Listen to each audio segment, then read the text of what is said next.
I just had to let you know you're.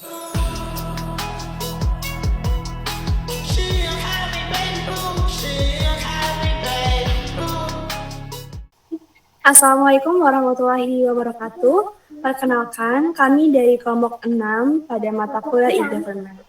Pada kesempatan ini, kami akan mempresentasikan resume dari bab 6 yang berjudul Implementing e-Government Projects, Organizational Impact and Resilience to Change. Nah, bab ini mengupas secara mendalam bagaimana implementasi proyek e-government tidak hanya membawa perubahan pada sistem teknologi, namun juga memberikan dampak signifikan terhadap struktur organisasi dan bagaimana organisasi tersebut bertahan menghadapi perubahan yang ada. Semoga pemaparan kami bermanfaat dan dapat menjadi bahan diskusi yang menarik bagi kita semua.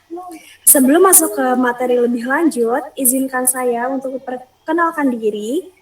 Dimulai dari saya ada Alifay Sintarashman, lalu ada Rian Adriansyah, lalu ada Muhammad Rafa Kuswanto, ada Angelita Indah, dan Nala Revania. Selanjutnya, kita masuk ke pendahuluan. Perkembangan ICT ini, atau Information and Communication Technology, membawa perubahan besar termasuk di sektor pemerintahan lewat konsep e-government, yaitu penggunaan teknologi digital untuk meningkatkan layanan publik. Contohnya seperti sistem informasi administrasi kependudukan, di mana sistem ini digunakan di Dukcapil untuk mengelola data KTP, KK, dan akta kelahiran secara digital. Dulu kita harus antri berjam-jam di kantor, namun sekarang ini kita sudah bisa mengurus secara online. Namun tidak semua implementasi e-government berhasil, bukan semata karena masalah teknologinya, namun karena faktor organisasi dan institusi seperti budaya kerja, konsistensi pegawai, hingga kebijakan yang belum siap. Nah, tujuan utama ini yaitu untuk meningkatkan efisiensi pengelolaan pemerintahan, memperbaiki pelayanan publik, dan meningkatkan transparansi dan akuntabilitas. Oke, selanjutnya bisa dilanjutkan oleh teman saya. Baik, akan saya lanjutkan. Di sini mengenai menuju New Public Management, di mana ada model birokrasi lama. Yang pertama ada struktur hierarki yang kuat, di mana keputusan bersifat top-down meskipun teratur. Hal ini seringkali menyebabkan birokrasi menjadi sangat lambat, karena harus melewati banyak lapisan persetujuan. Lalu yang kedua ada pembagian kerja yang jelas. Setiap orang bekerja di dalam kotak tugasnya masing-masing. Efek negatifnya adalah berkolaborasi. Lalu ada prosedur yang kaku dan orientasi pada aturan, di mana keberhasilan sering diukur dari apakah kita sudah mengikuti prosedur, bukan dari apakah masalah masyarakat sudah selesai. Ini yang sering kita sebut sebagai penyakit asal pemimpin kita senang atau terjebak dalam administrasi semata. Lalu di sini ada solusinya mengapa nih public management. Yang pertama ada efisiensi dalam pengelolaan pemerintah, di mana memandang bahwa pemerintah harus dikelola seperti bisnis. Tujuannya adalah value for money, mendapatkan dampak maksimal dengan biaya seminimal mungkin. Lalu ada desentralisasi kekuasaan, di mana memberikan kewenangan lebih besar kepada unit di tingkat bawah atau daerah. Tujuannya agar pengambilan keputusan lebih dekat dengan masyarakat atau user. Lalu ada peningkatan akuntabilitas, di mana fokus ini beralih dari kepatuhan prosedur ke akuntabilitas kinerja, di mana instansi pemerintah dituntut menunjukkan output dan outcome yang nyata. Lalu ada pengelolaan sumber daya yang lebih baik, serta penggunaan mekanisme pasar, di mana mendorong adanya kompetisi sehat dalam pelayanan publik, misalnya melalui privatisasi terbatas atau kerjasama pemerintah dengan swasta, untuk meningkatkan kualitas layanan. Slide selanjutnya. Lalu di sini ada program Electronic Government, di mana e-government merupakan penggunaan teknologi digital, terutama internet, oleh pemerintah untuk meningkatkan kualitas pelayanan dan kinerja administrasi. E-government tidak hanya sekedar membuat website atau membeli sebuah perangkat atau komputer, tetapi juga untuk mengubah hubungan antara pemerintah dan masyarakat. E-government terdiri dari dua komponen, yang pertama ada Electronic Government, serta Electronic Service Delivery.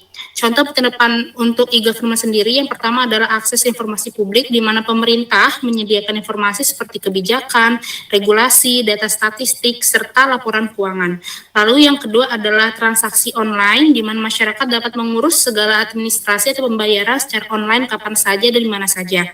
Lalu ada pelayanan publik digital di mana dimisalkan oleh layanan pendidikan dan kesehatan yang berbasis internet. Lalu yang terakhir adalah partisipasi demokrasi di mana teknologi memungkinkan masyarakat berpartisipasi dalam proses demokrasi secara lebih efektif. Lalu selanjutnya ada dampak implementasi e-government yang akan dijelaskan oleh rekan saya. Oke, baik. Di sini kita lanjut di dampak implementasi e-government. Yang pertama itu ada pengurangan biaya administrasi. Jadi di sini maksudnya adalah pengolahan yang dimana dokumen digital dapat menghemat biaya hingga sekitar mungkin 50% dibandingkan sistem berbasis kertas. Terus juga di kedua ini ada di peningkatan efisiensi. Nah, jadi pemerintah itu dapat mencapai tujuan dengan sumber daya yang lebih sedikit ataupun lebih efisien. Terus yang ketiga itu ada peningkatan transparansi yang dimana teknologi membuat informasi pemerintah lebih mudah diakses oleh masyarakat ataupun oleh khalayak umum. Lalu yang keempat, pelayanan yang lebih berorientasi pada masyarakat. Jadi di sini layanan publik menjadi lebih cepat, mudah dan fleksibel. Oke, selanjutnya akan dijelaskan oleh rekan saya. Hambatan dalam implementasi e-government. Walaupun memiliki banyak dampak, penerapan e-government sering menghadapi berbagai hambatan juga. Hambatan paling utamanya berasal dari karakteristik birokrasi, seperti resistensi terhadap perubahan, kayak pegawai pemerintah sering merasa nyaman dengan sistem lama. Yang kedua ada ketakutan kehilangan pekerjaan, seperti teknologi dianggap dapat menggantikan tenaga kerja manusia. Yang ketiga ada kurangnya pemahaman teknologi, seperti pegawai belum terbiasa. Empat ada ketakutan kehilangan kekuasaan atau kontrol. Sistem digital dapat mengurangi peluang penyalahgunaan wewenang. Yang kelima ada pengalaman kegagalan proyek sebelumnya, seperti proyek teknologi yang gagal di masa lalu membuat pegawai ragu terhadap inovasi baru. Yang keenam ada organisasi versus perubahan institusi. Slide selanjutnya akan dibacakan oleh rekan saya. Oke, selanjutnya ada penerapan ICT. Penerapan ICT sendiri sering menghasilkan perubahan organisasi seperti perubahan struktur kerja, prosedur administrasi, digitalisasi dokumen. Namun perubahan tersebut enggak selalu menghasilkan perubahan budaya atau institusi. Nah, perubahan institusi cuma bisa terjadi kalau aktor di dalam organisasinya itu percaya kalau sistem barunya bisa ngebawa manfaat yang lebih besar dibanding sistem lama.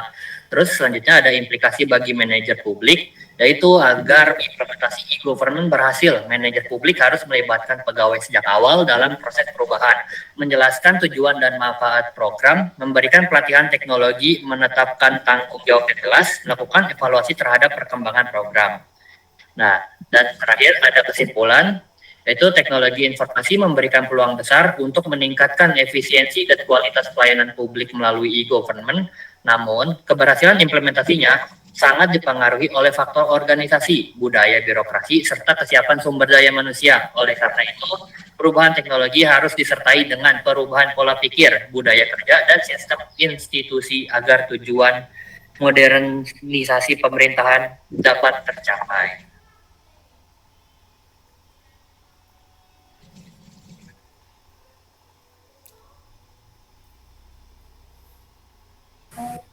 Baik, cukup sekian pemaparan materi dan resume dari bab 6.